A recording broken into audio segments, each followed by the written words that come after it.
आजकल जो नया तरीक़ा है, जो प्रोसीजर है, वो ज़्यादातर फेमस है, वो है प्लास्टिक।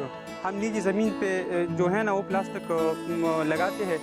इसका दो तीन वजूहात है इससे ज़्यादा। नंबर एक, इसका जो माल है वो बड़ा है, आम जो हम उगाते हैं उससे साइज़ उसका बड़ा है, प्लास्टिक वाला जो स्ट्रॉबेरी है ना।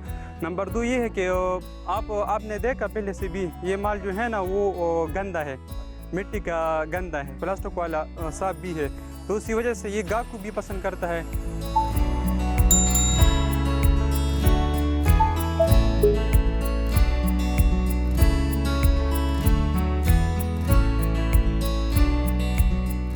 ज़्यादातर जो है ना वो तो अक्टूबर के महीने में लगाया जा रहा है। तो प्लास्टिक वाले तकरीबन उसके ऊपर जो प्लास्टिक पड़ा हुआ है ना, ये जनवरी के महीने में आते हैं, और ये आम जो है ना बगैर प्लास्टिक वाले, ये मार्च के महीने में आता है, मार्च के स्टार्ट में। और जो प्रोडक्शन है ना, प्रोडक्शन उसका उससे ज़्यादा है।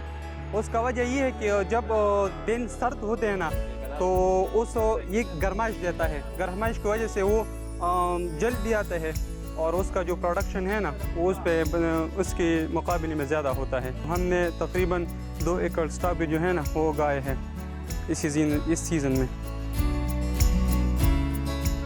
जो फार्मर है ना उसको चाहिए कि प्लास्टिक और जो जदीद टेक्नोलॉजी है वो फार्मर यूज़ करे। इसका मैंने आपको पहले से बताया कि इसका फ़ायदा बहुत ज़्यादा है काश्तकार को।